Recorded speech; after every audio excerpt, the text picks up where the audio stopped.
Welcome back to the Meeple Marathon. Today we are going to be starting a playthrough of Tanares Adventures, and I wanted to go ahead and give a disclaimer. This is not like the initial quest. This quest is a little bit of the ways in, but not very far. First week type of stuff here. So this is Quest 9, Third Eye, and it, may or may not be a quest that you ever come across, depending on the choices that you make. So there obviously will be some spoilers here, but take that with a grain of salt, because you may make entirely different decisions and have ended up in an entirely different quest, even starting with the same adventure that I went on. So just to kind of give you a full circle about how I got to this point here, we chose quest card C. So this is kind of how you start every week per se, or every day of the week.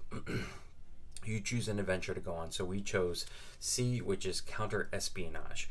That led me to read quite a hefty chapter in the journal here, dedicated to adventure C, counter espionage. I was given a lot of decisions to make, and upon making those decisions, ended up with quest number 9, the Third Eye. So now we go to the quest book here. The quest book told us how to set up the scenario, gave us special rules for the scenario. It did send us back now to, you can see, we went from being in chapter C to chapter 9. The beginning of this book is all alphabetical chapters, and the second half of the book is all numerical chapters. So now we're on quest 9, where at the beginning it just asked you, it checked some facts, which is interesting as you accumulate facts that you keep track of throughout the campaign. Certain things may happen at the beginning of the scenario. So now that we've kind of gone back and forth between our quest guide and our journal, we've got our special rules off to the side, we are ready to begin the Third Eye quest. Now, there are a couple things, additional things that I want to point out here before we get started. Things that you'll notice don't quite fit or might look a little off, and that has to do with either the adventure that led us to the quest. For example, my bruiser here, Anariel, is kind of off by herself up there, and her starting health is not normal. That's because she's actually a prisoner currently, and we're having to go in and rescue her. But have no fear, she put herself in that position deliberately so we could find this secret base. And but she doesn't quite get the full amount of health that she normally gets. Also, you'll notice that some of my characters here have some starting mana. That all happens during the adventure. They also, all of them, these three guys have distracted tokens, which happen during the adventure too. Nobody's perfect. And again, the choices that you make, I even have already fired off one of my activation cards during the adventure, did a brief kind of skill check within the adventure that involved some dice rolling and choosing cards or basic attacks, things like that. So this is all the type of stuff you can expect during the adventure portion of a specific scenario. Now that we're here and we're going to get started, just a few things that you're going to notice that I wanted to talk about popped up during the city phases. One of them is that my commander here actually has a healer, level 1 healer card, class card, in her deck. And my bruiser has a level 2 master card here in her deck. Also, I am working with some level 1s here in these two decks, and this is all from the city phase, which is probably my most favorite phase, and we're going to be highlighting next on the channel. But in the city phase, we got ourselves a level 2 tavern and a level 2 natural lab. That's what's allowing us to take some additional components or leveled up attack cards for these two classes in. It also got me this piercing javelin, so I've increased my weapon for my commander.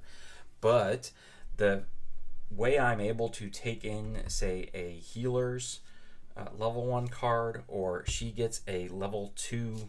I got to place my level 1 token on a level 2 slot for my shooter. My bruiser's getting a level 2 card. All of this is due to these NPCs that you pick up during the city phase. Each one of these guys, who I then assigned, kind of partnered up with each person, gave them a boosted quest power here. So don't sleep on the NPCs when you are in the city phase. And we're going to go through the city phase here for you guys, like I said, again on the channel, a complete how to play video for just the city phase. But I deliberately wanted to show off a scenario that was a little bit further into the campaign, so you guys could see a little bit beyond just the basics and what could actually happen if you choose to, you know, sludge through the tutorial, get past the tutorial missions, and actually get into the meat of the gameplay here, because I'm really quite enjoying myself. And like I said, the city phase honestly is my most favorite portion of the game. But these scenarios work really well too. I do like the, you know, the action selection of you're choosing your action card, and the skills and how they interact on other people's turns, either the villain or an ally's turn, deciding when to use them, and all that type of combination really does make for some very tactical combat. So I'm going to stop talking now, per se. I'm actually not going to stop talking, but we're just going to dive into the gameplay here. I'll kind of be talking through some stuff as we go along. In case you haven't watched my how to play video, that you can check out, popping up in the upper right corner right now. You may want to check that out first before you sit and watch this, so you kind of have an idea of why or how I'm going about doing what I'm doing. So without further ado, let's get started with the Third Eye, quest number 9. Okay, so what we have here is two things that need to happen basically in this scenario, at least in the beginning. I need to get an Ariel out of the prison, hopefully kind of freeing the prisoners at the same time, because they could be targets of this guy. So I'm going to try and draw this guy's attention, take him out, and then free them.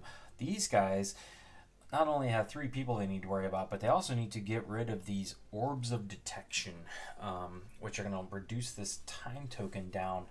And if it ever reaches 0, I've kind of run out of time to complete this mission.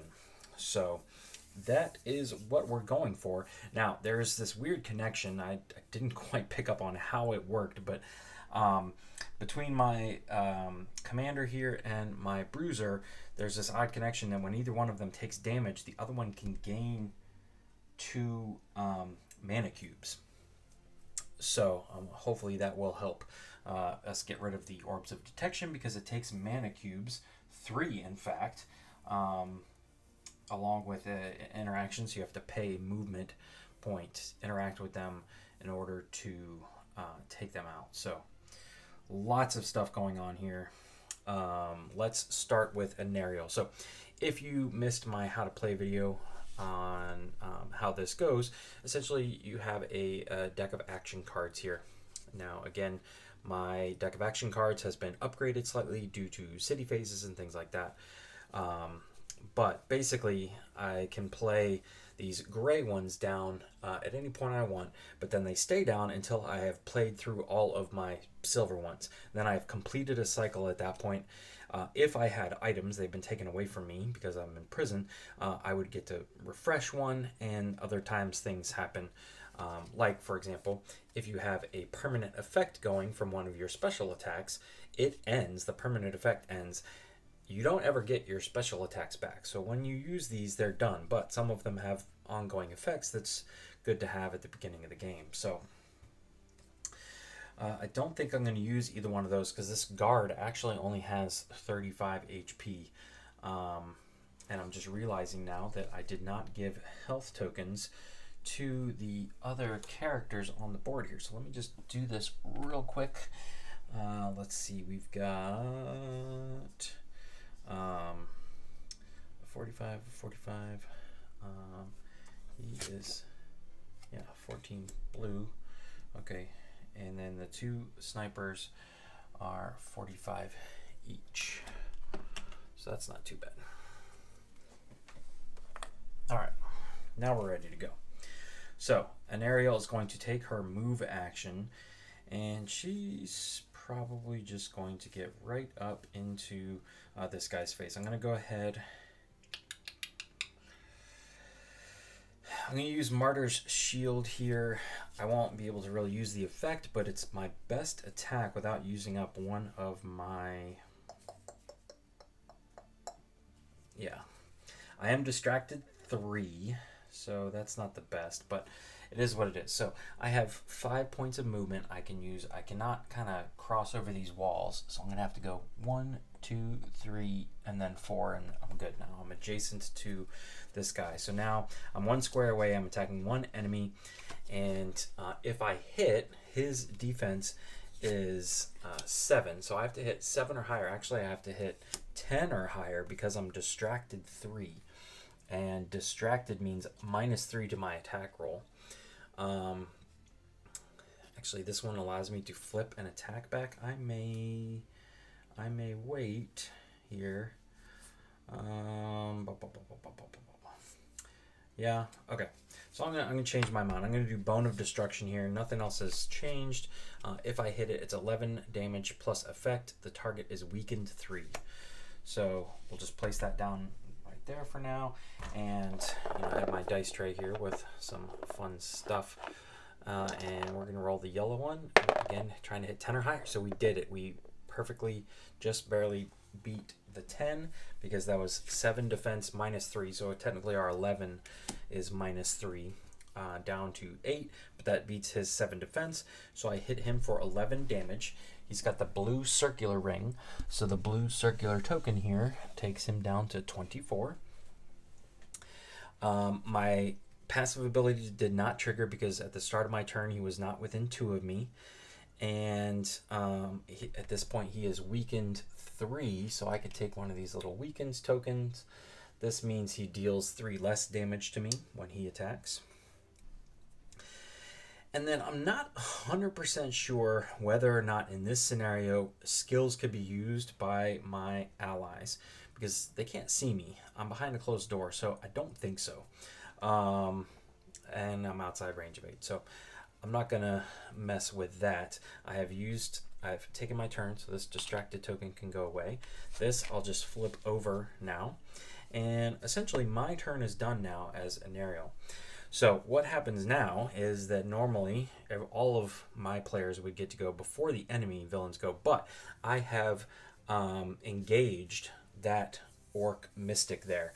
So he is going to take a reaction turn, which is reacting to my attack on him, and he's now going to take his turn, which will exhaust him, which is fine, which means he's not going to activate again the rest of this round.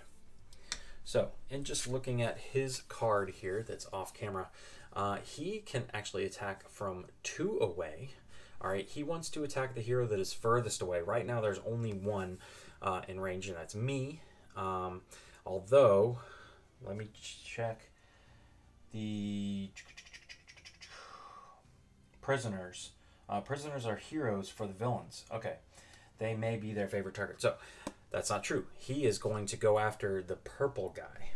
And the prisoners have 25 HP, 2 defense. So he's going to try and hit above 2 defense.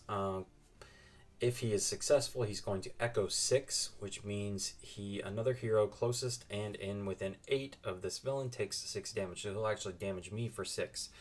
And then if there's no other villain was within one of the target, it's going to deal an additional 5 damage and push the target 3. So a lot going on there.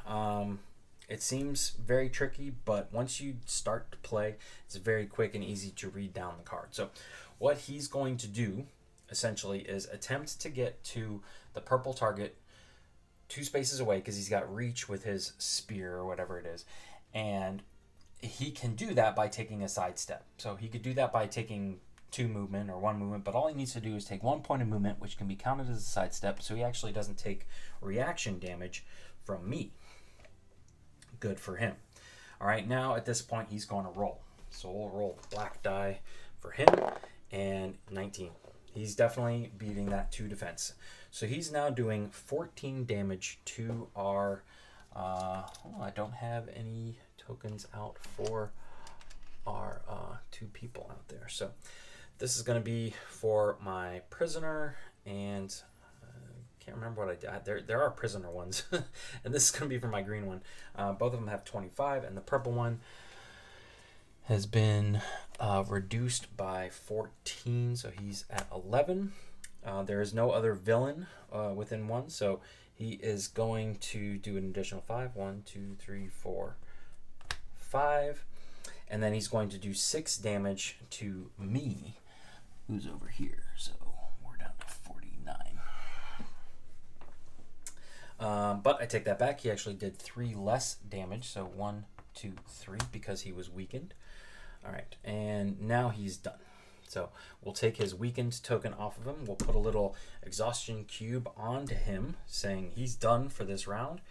And essentially we're kind of done in this room. So let's see here. He's at 24. Okay. All right.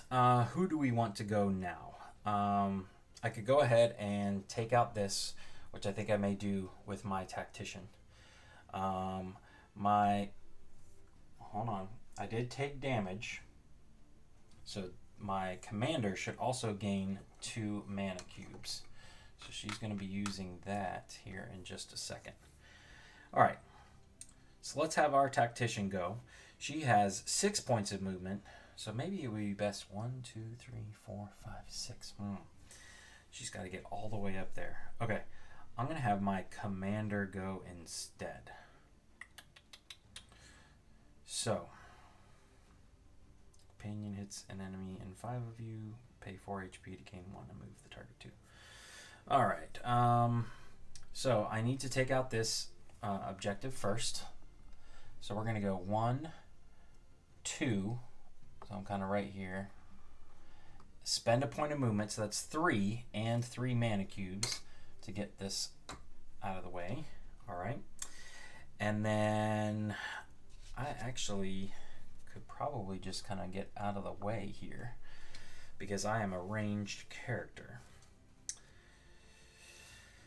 So yeah, we're just going to stop right there, and I'm going to see what I can do to get rid of this red person right here in front of me. So,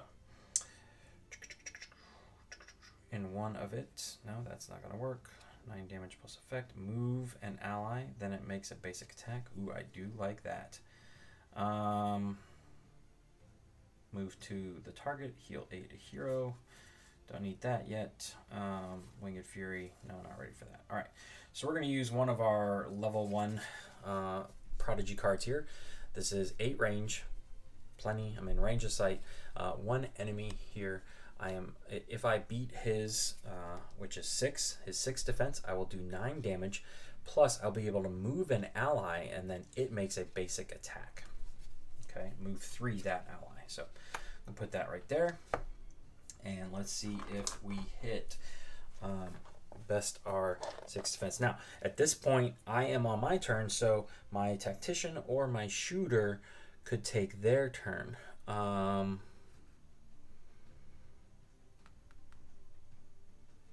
She could pay her 2 cubes there. I think I may do that. So I'm going to kind of interrupt my commander's turn.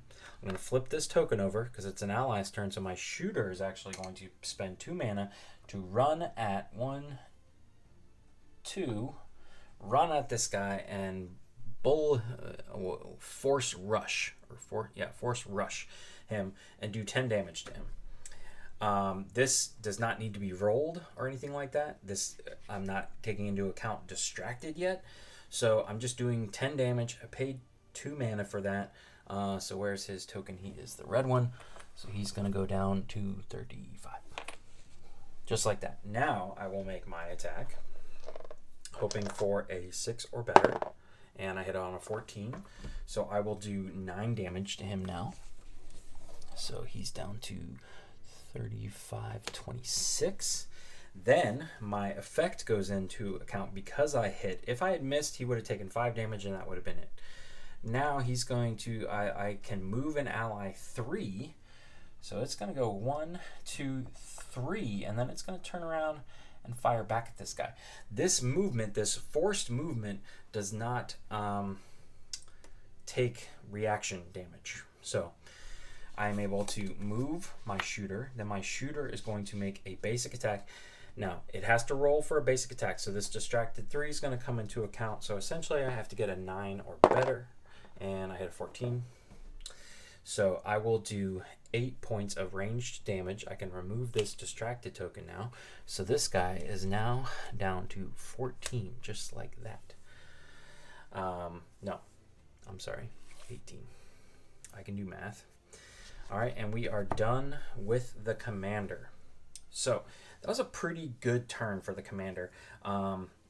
Technically, the commander's turn is done. Ooh, I beat the distracted 3, so I can get rid of that. Now my Pegasus can go. So my Pegasus has 8 movement. It's also hastened, which means it does not take reaction damage. It basically can fly, so it can go up and come down wherever it wants to. So I'm actually going to float up here and come down right here because it doesn't have a ranged attack. So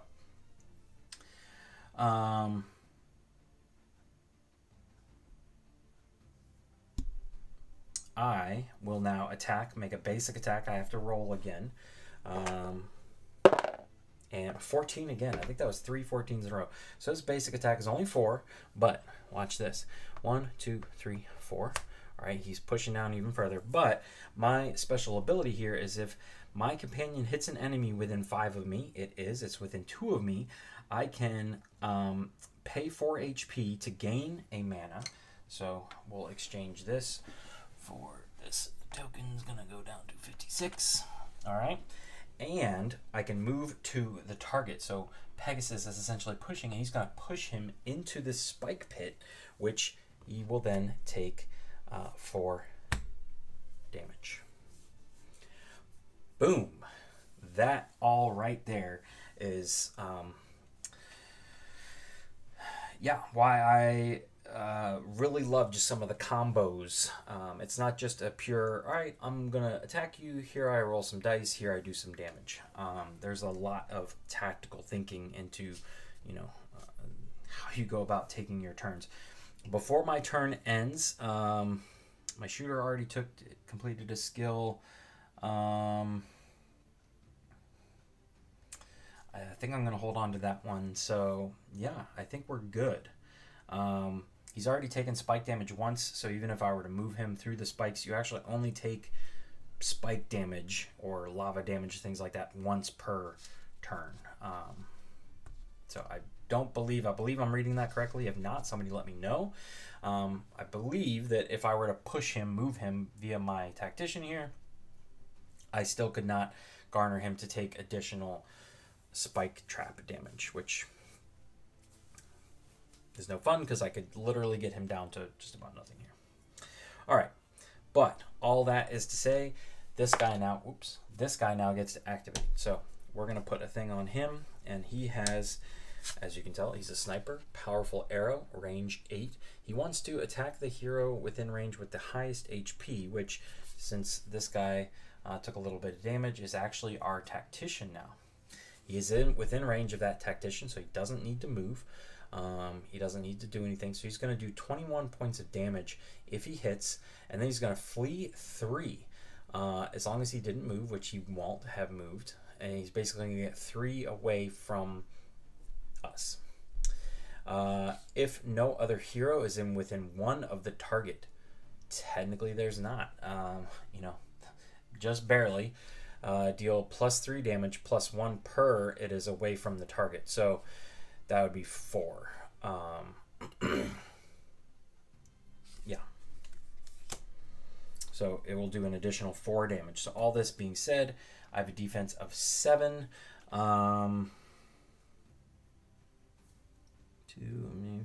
Hero. Pay 4 HP to make a basic attack. I couldn't take him out. Start of turn, move a guy 3. Start of turn, pay 4. He's bleeding, so that may be helpful.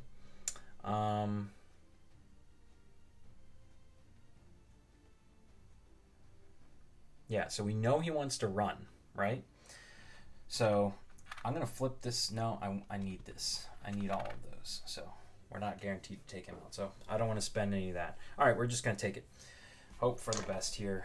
He's got to hit on a 7 or better. And, ooh, he did. So a 20, a natural 20 is going to be 21 plus 5 critical hit. So 26 plus the additional 4 we already talked about is 30. That is quite a blow. So he's all the way down here now. He jumped all the way across the board. That's not great. All right. It's now going to flee 3. So it will take the path of least 1, 2, 3. Just try and get away from all of us and not run through the spikes anymore. And then that's it. That was nasty though.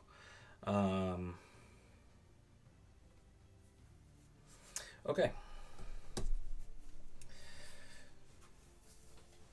Good news is that I still have 2 more people I can activate here. So let's do our best to get this guy, this red guy, off the board. So we're going to turn our shooter's attention to him. She is not going to move because she doesn't have to. She can't focus because he's too close to her. And this guy's too close to her. So we're just, it is what it is. Let's see. I could empower her 5. Let's see what we've got here. I could do 7 and 12. Yeah, I think that's what we might do. Up to 2 enemies. The last target hit is exposed. Okay. Last target takes 5 residual damage. Okay. Yeah. I like this. This is a good plan in my opinion. All right, so we're going to take twin shot here. 8 squares, up to 2 enemies, and I'm going to target the red guy and the green guy. You may strike 2 targets once or 1 target twice. 7 damages per hit plus effect. The effect is that the last target hit is exposed. That means he has -3 defense for the rest until I take another turn. That's what that symbol there means. And if I miss, only the last target missed takes 5 residual damage. So hopefully this works. I really need to not miss right here, basically.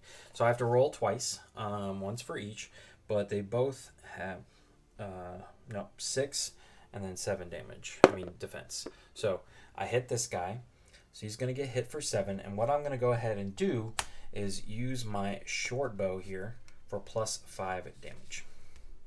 So he's gone. Got him out of the way. That was what I needed to do. Since we took a guy out, all of my characters, and I believe an Ariel is no exception here, is going to gain a mana cube. All right, for defeating a villain. Now, that was the important one. So this other guy has a defense of 7, and we hit on a 13. So we have turned our attention to him. Bam! He is now hit for 7 and exposed. So he's way up here. 53, and he's now exposed.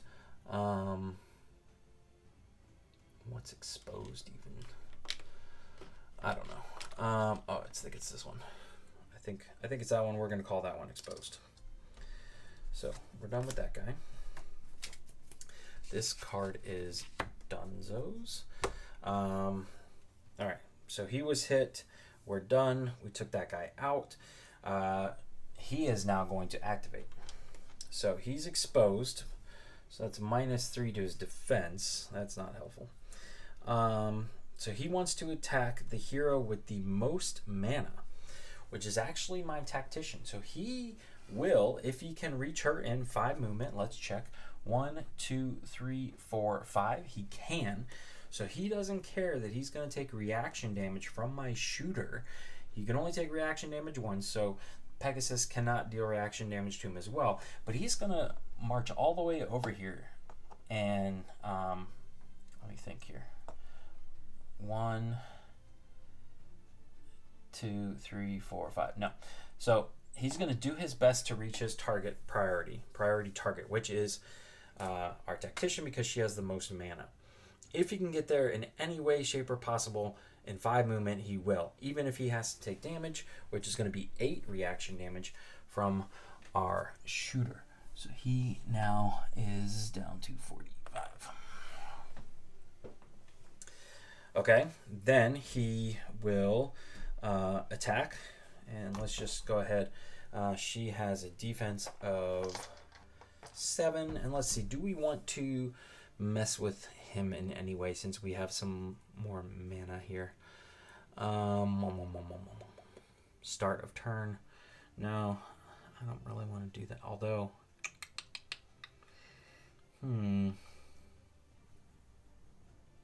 heal 3 a hero. Start of turn, pay 4 HP. Target is bleeding 2.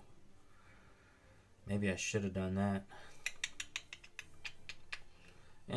We won't retcon. This would have been a great one to play because he would have moved 5. Bleeding 2 is 2 points of damage for every point you move. He would have taken 10 damage. I mean, technically, that's not... Actually, I may do this. So, I'm going to pay 1 to do that. It's on a villain's turn. It's not like hidden information that he was coming after me. I could have easily looked at his thing. I was attacking him, so I knew he was coming next.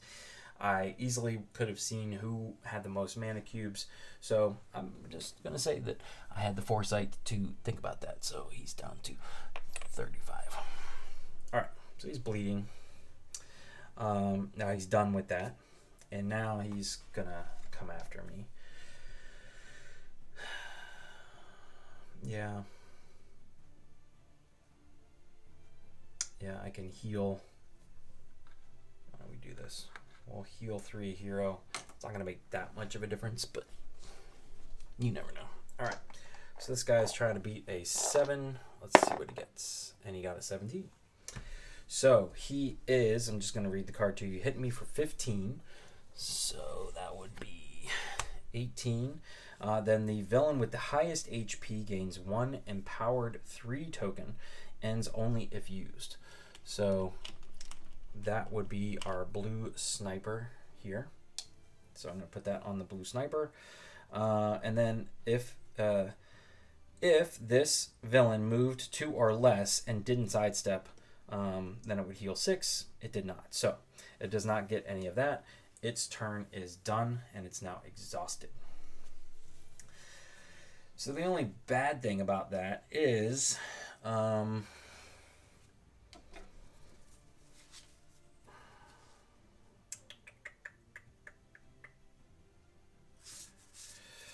he's in my way now. I don't think I can really take him out yet because he's got 30 health. And hold on though. My Eye of Augur, which I primed or you had to use during the adventure, so it's in effect. All effects an enemy would apply on one of its allies within 5 of you. 1, 2, 3, 4, 5. Oh no. It's not within 5. That ally is not within 5 of me. Never mind.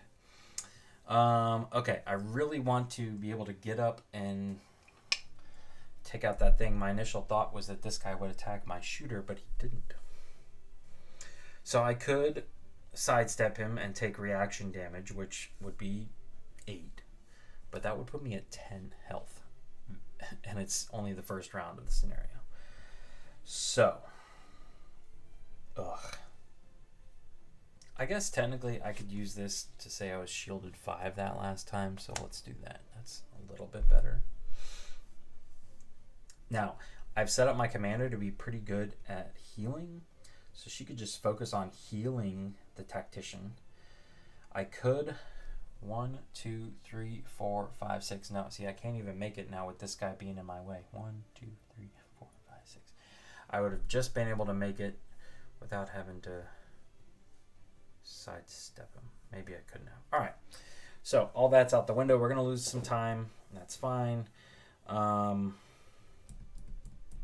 What I really don't want is to just have him get an unprovoked here, but I don't have... this was my one ranged attack, which is also why I had to use it.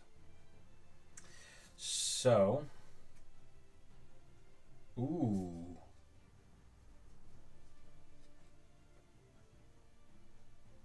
Hold on. Hold on here. Okay. So we're going to play Blades of Insanity. Blades of Insanity attacks us. We have to be adjacent, but as a benefit.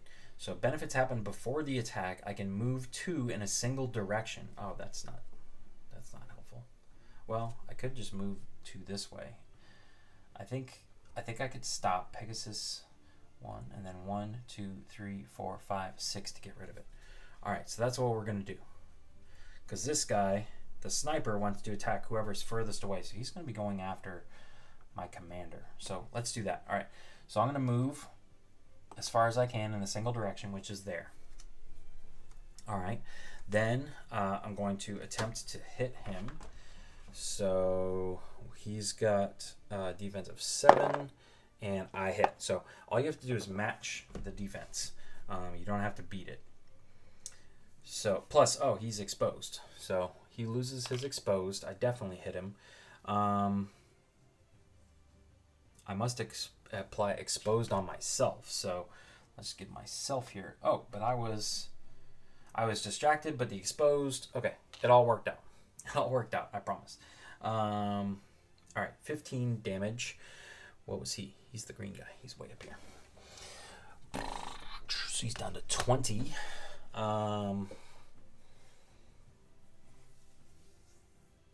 You must apply exposed to yourself.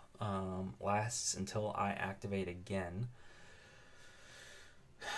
So, yeah.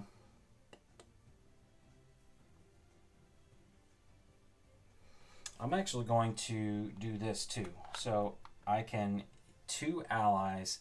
I have to pay 6 HP, but that's fine. I'm doing okay up here. So I'm down to 50. Pay 6 HP, but 2 of my allies, 1, 2, 3, 4, and my shooter can jump back up. I think she was at 55 to 59. Oh no, she was at 55. She hasn't taken any damage yet. Oh, so that's it. Because it's an ally, so I can't heal myself. Okay, and move 2. So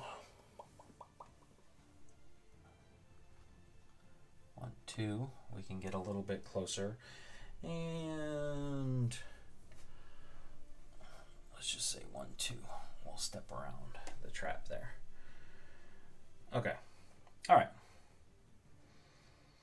and I had to pay 1 to do this.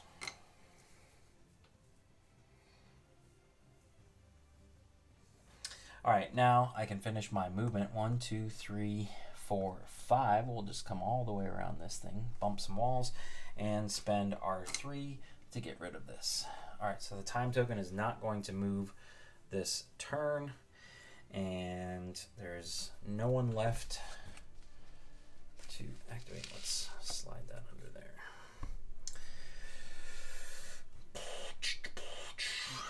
I could have used my sword. Would have taken that guy down to 15, but I wouldn't have killed him. Wouldn't have taken him out. So, all right, this last guy gets to activate. Now, he's unprovoked, so he's going to do an additional 5 damage. He wants to target whoever is furthest away from him, which is the commander, and he's got a range of 8. So 1, 2, 3, 4, 5, 6. No problem. Doesn't need to move. Echo 8, another hero closest and in 8 of this villain takes 8 damage. So, ooh, hold on.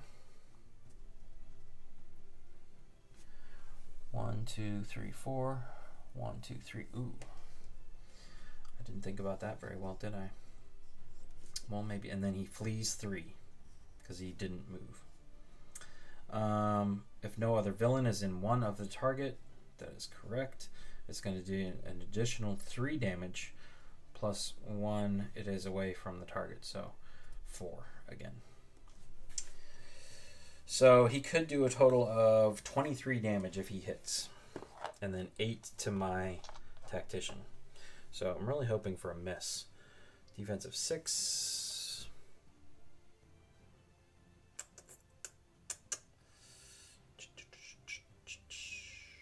Yeah. He missed. All right. Now that was not a critical miss, but he doesn't get any of his effects. All he does is 8 residual damage. I don't think empowered works when you miss. Deal +3 attack damage against enemies. Maybe he does. So maybe it's 11. All right, so we're going to say 11 to my commander. So 39. All right. But none of the echo damage, none of the critical, nothing else. So much better turn of events there. All right.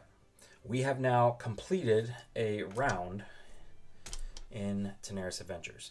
If at this point, reduce time by 1 for each orb of detection, there's none, so this stays put. And we can start a new round now. So I've taken one guy out, and I get to continue activating at my leisure. So, and my commander took damage, so my bruiser, who is connected to her somehow, should get 2 cubes. All right.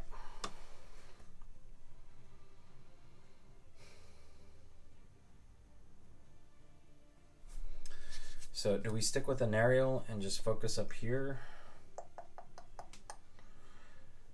I can hit him for 5. That would take him down to 19. And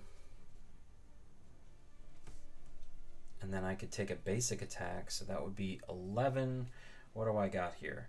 I think we're going to do Martyr's Shield.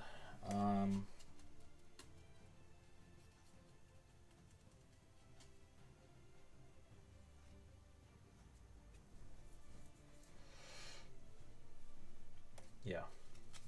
So we're not ready to release you yet. So, all right, we're going to do Martyr's Shield here. 1 square away. At the beginning of my turn, though, he is within 1 of me. He's next to me, so I hit him for 5. Then, hopefully I can hit him here and do 16 damage. Oh, no, I missed. All right. So I hit him for 8 residual damage. So he's down to 11. Oh, no.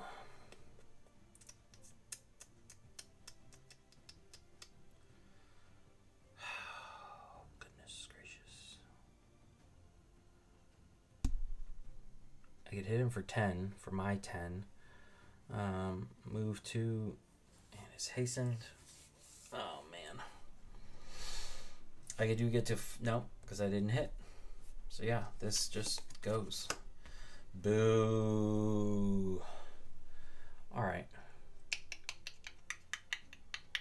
So this Orc Mystic is now going to go. He wants to then turn around and come after this guy, which he can sidestep. Actually, no, he doesn't even need to move. That guy's furthest away, but still within 2. At least I'm going to say he's furthest away because he appears furthest away to me. He will Echo 6 me, however, if he hits. And he's looking at deal +5 damage and push the target 3.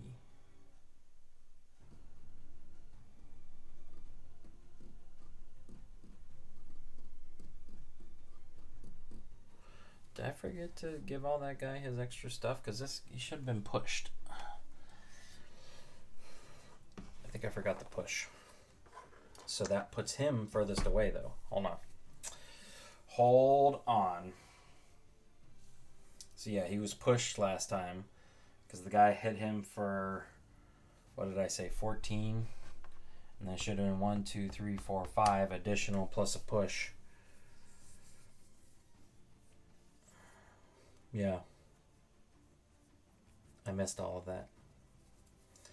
So he now wants to go after this guy, which he can sidestep again to get within 2. And nothing's going to help here except for a critical miss. And he did not. So he will Echo 6 me. He takes out this guy. This guy's gone. It doesn't say anything happens.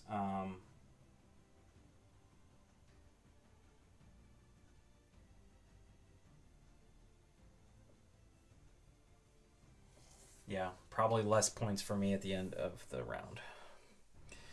Well, that's a bummer. Okay. All right, so back here into this main room. If all villains are dead, I'm assuming that means this guy up here has to be dead too. And it also says I cannot knock down the yellow door. I can't take damage, it can't be opened. So I'm just kind of stuck in here. All right, who do we want to have go first?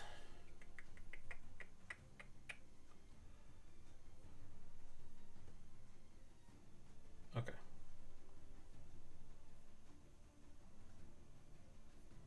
So probably my tactician to go ahead and remove exposed.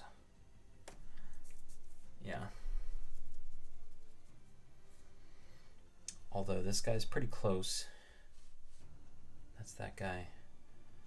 Blue guy's way over there. But before the Sentinel Guardian puts a thing on him. So yeah. Alright, I'm going to have my tactician activate. So now that he's activated, or she, we can remove the exposed. All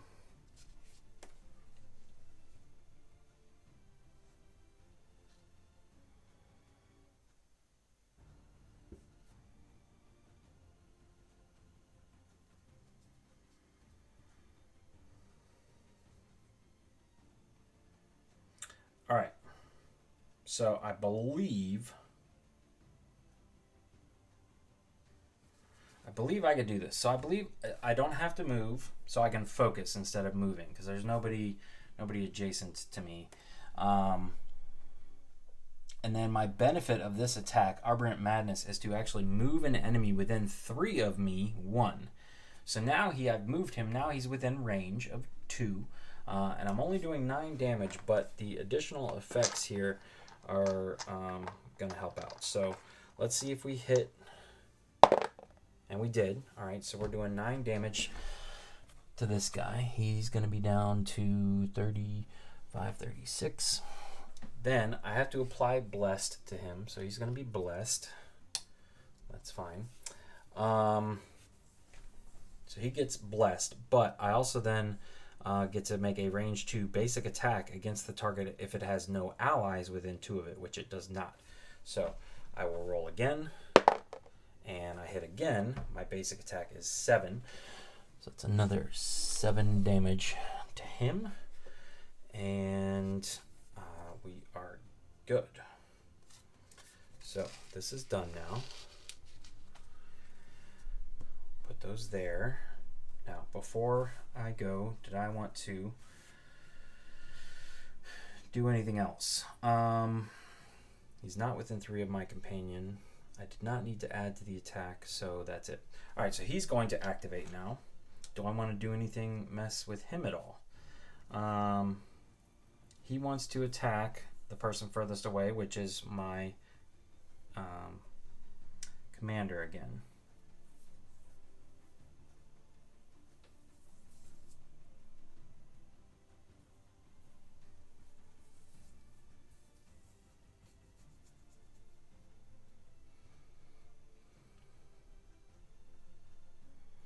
I think what I am going to do is pay 4 HP up here to make it basic attack. Now I can target this guy. So we're just going to target him real quick. 18, hit him for 8, and he's this guy. This guy's down to 12. All right. Back to our Sniper Mystic here. It's now just his turn. He's rolling against my commander. He's got a defense of 6. And he missed again. He missed again. Oh, but he's blessed. Darn it. Alright, so he gets to roll again. And he did not miss that time. Close, but didn't do it. Okay. Alright. So he is going to do 18 damage to my commander. Man, I'm taking a beating here in this first turn. So 35, 25. Oh my goodness. Then my tactician's going to take 8 echo damage, and then he's going to flee 3, which he's just going to kind of tuck back there into the corner as far away as possible. And that's it. He's done now. He's used his blessed token. He got all the advantages out of it he could. All right. So I think my shooter is going to go 1, 2, 3, 4. Is 4 or more. Yeah. So my shooter should be able to take this guy out pretty easily. Let's see what she's got here. Anything...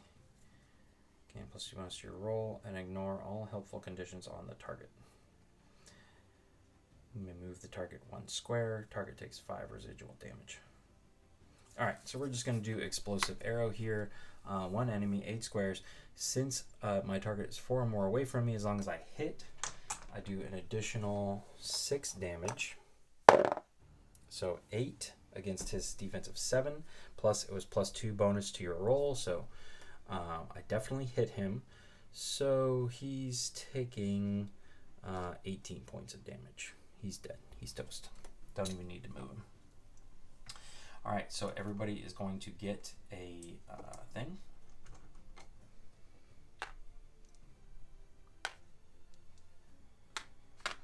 Alright. And that's it. He's done now. He doesn't get to activate. So, unfortunately, let's flip this over here. Tuck them underneath that card there. Let's see, I'm not doing a good job of marking who has gone here. All right, so just our companion, or just our commander left against the sniper who's already activated, so no concerns of retribution there. Let's see, what do we want to do here? Dispel 3, 6 damage plus effect, heal a hero 8, heal an ally 18, choose a hero. The next time this HP would drop to 0, it drops to 1 instead. So maybe we should do that, or maybe we should get a shot in on this guy since, yeah. Alright, so we're going to do Sacrifice Purification here, 8 squares away. 1, 2, 3, 4, 5, 6, 7. So I can focus, which means we reduce his defense to 3. Let's go ahead and roll here. Yep, got him. Alright, so I'm doing 6 damage. I could Dispel 3 or an ally moves 3. I don't really need to do any of this.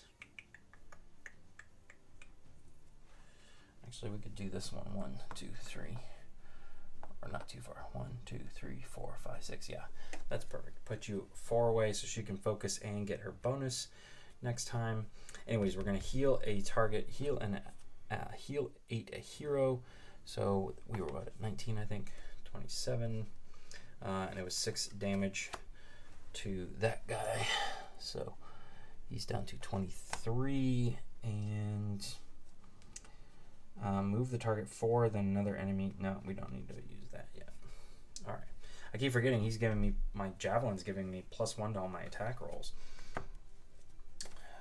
And that, at this point, everybody has activated. So, we start another round. There are no orbs of detection on, so everybody can just get refreshed.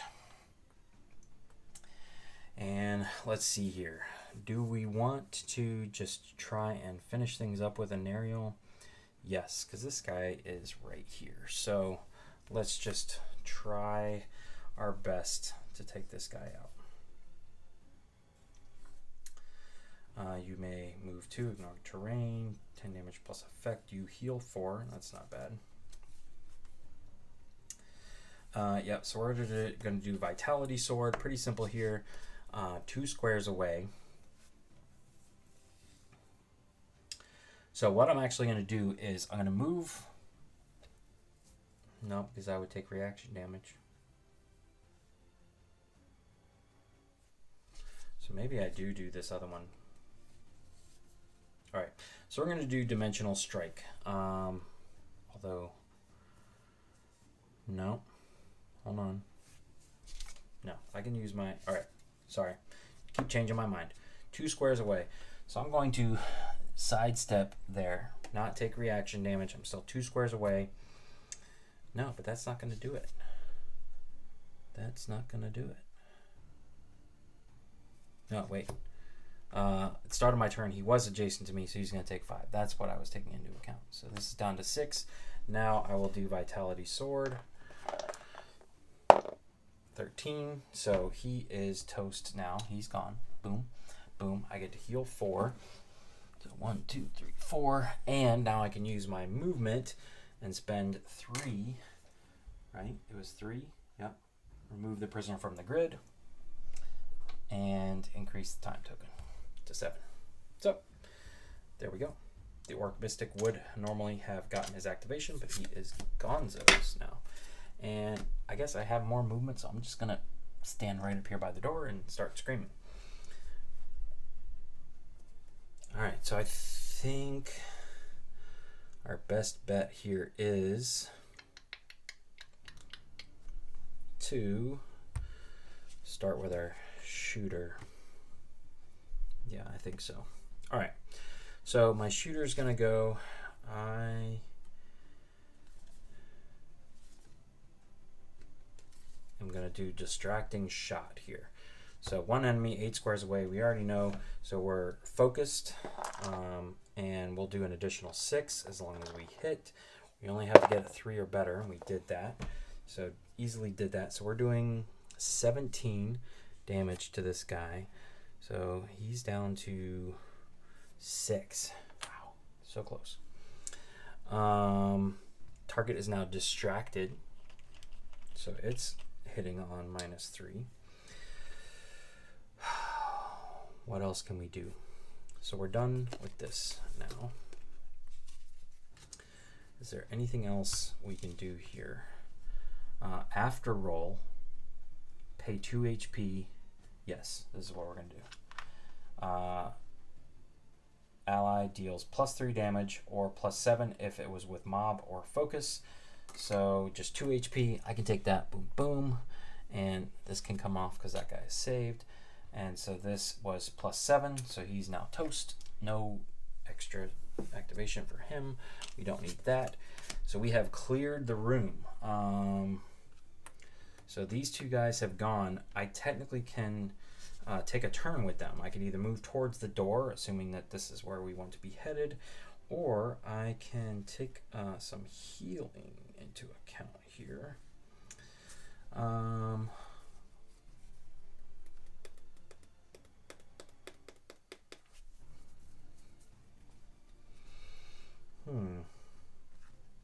Or do I just take some movement?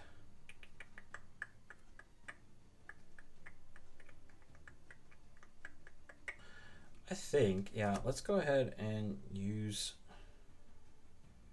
No, I don't really want to use that because I'm about to... Yeah, all right. So we're simply just going to kind of get everybody ready here.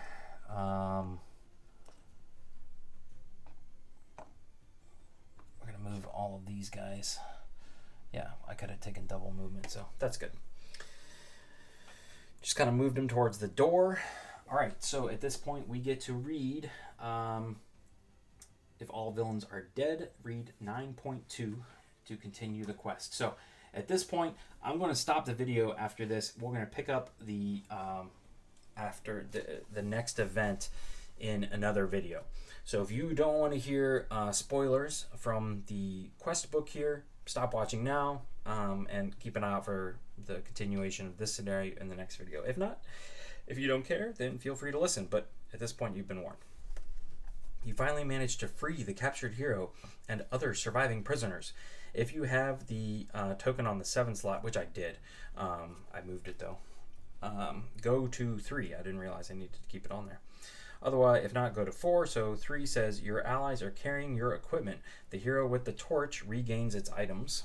Okay, so Anariel gets her items here. There, those are back. And then it says, go to 6.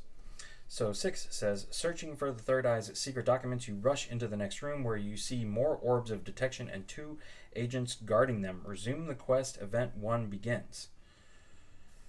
Hold on.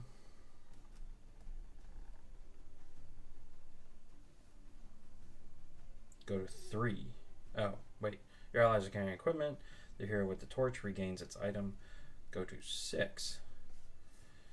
At least 1 prisoner survived. Go to 5. Ah, okay. I figured out.